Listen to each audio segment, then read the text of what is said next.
Sir, ayaw sa akin. Ba't wala po lumalabas? Isang maling hila, isang maling kalaw. Pwede kang masipa ng inahing kalabaw. Ganito pala kahirap ang trabaho ng isang lechero.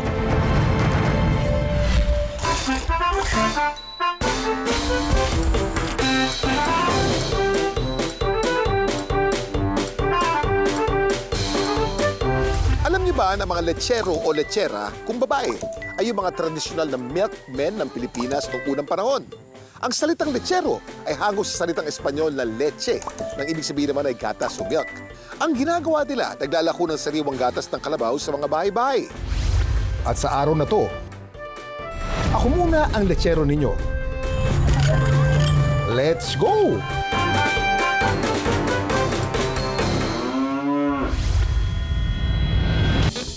Dito sa Valenzuela City, ang motto ng isang pamilya, trust the process. May 3 dekada na sila nag-aalaga ng mga baka. At ginagawa nilang kabuhayan ang gatas nito. Yung gising po ng mister ko, 4 o'clock. Tapos po magkakape lang siya, pupunta na sa Kalabaw. Kaya before 5 to 5:30, nakauwi na po siya, nakagatas na. Si Tatay Ompong po ang lechero pero hindi po siya makapagsalita kaya meron tayong translator. Ang asawa niya na si Marivic. Marivic, meron bang special technique para makakuha po tayo ng gatas? Paano po?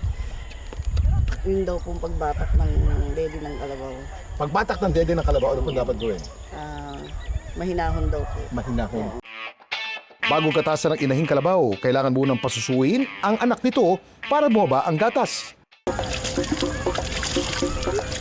Hinugasan yung dede niya para walang bakterya, walang dumi. Kasi pag di natin hinugasan, kasasama yung dumi doon sa gatas. Pwede mapanis ang gatas. At pagkatapos hugasan, game na sa hilahan at pisilan.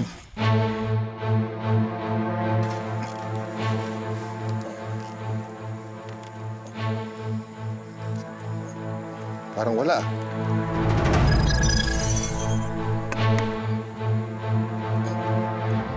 Ba't wala po lumalabas?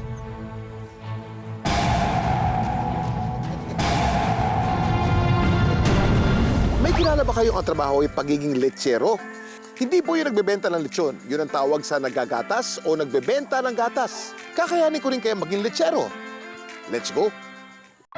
Sa araw na to, ako muna ang lechero ninyo.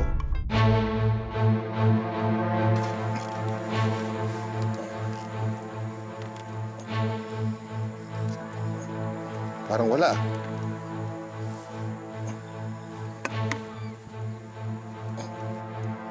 Ba't wala po lumalabas? Kasipain mo. Kayo nga po, ba't sa inyo meron, sa akin wala?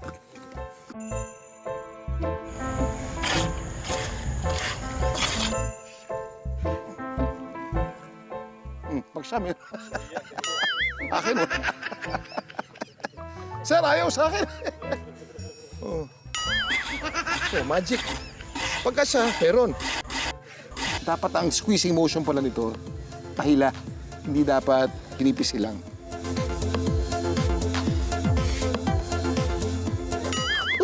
Teka muna. Ganun pala, no?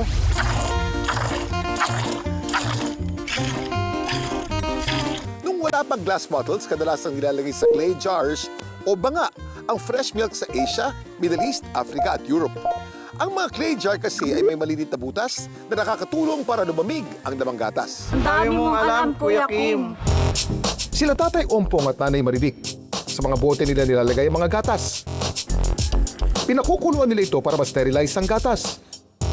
At sa kanila sinasala gamit ang tela para ma-filter ang likido nito. Bago inumin ang sariwang gatas na mula sa anumang hayop, kailangan muna itong painitin o i-pasteurize para masigurong ligtas itong inumin. We have to be cautious din pagdating doon sa kanyang mga microorganism na nag-reside doon sa ating gatas ng kalabaw. Ito ay nagtataglay ng mga pathogenic bacteria. Halimbawa na lamang dito ay ang ating E. coli. At ang pagkonsumo ng pagkain may E. coli o kontaminado ng E. coli ay maaaring magresulta sa diarrhea. Ang pasteurization ay isang heat treatment process na dinevelop ng French scientist na si Louis Pasteur noong 1864. Ginagawa ito para mapatay ang mga mapanganib na bakterya sa gatas, wine at beer nang hindi nasasacrifice ang nutrisyon ng mga ito. Ang pinaka-common na paraan ay ang high temperature, short time o HTST method kung saan painitin ang gatas sa 72 degrees Celsius for 15 seconds. Sterilized milk naman ang tawag kapag pinainitan ng mas matagal ang gatas sa mas mataas na temperatura kumpara sa pasteurization. Kapag handa na ang paninda, ilalako na ito sa kalye. Napakalaki po ng tulong. Kasi katulad nung mister ko, isang PWD, yun talaga yung trabaho niya. Yan din yung sumusuporta sa amin sa araw-araw. Alam nyo, boomer ako eh. So, nabuhay ako noong 60s at noong 70s. Noong mga early 70s, tanda ko pa doon sa amin sa San Andres, talagang may lechero pa naghahatid ng mga gatas sa amin. Yung lalagyan ng gatas, sinusoli namin yan at the end of the day. Yung experience ko naman dito, hindi simple eh. Mukhang simple ang motion, parang hinihila mong pag gano'n, hinihila ni Manong pag gano'n. Pero pag hinihila mo, hindi eh. Kailangan meron lambing. Alam ng kalabaw kung sino ang humahawak sa kanya eh. At alam niya pagka magaling yung lechero. Pagka hindi magaling, alam niya eh. Tumitigil yung gatas eh. Ang mga lechero, bahagi ng makulay na kasaysayan natin mga Filipino. Kaya't hanggat nandito pa sila, gatasan natin ang bawat sandali at bigyan natin sila ng halaga. Ang dami mong alam, Kuya Ki.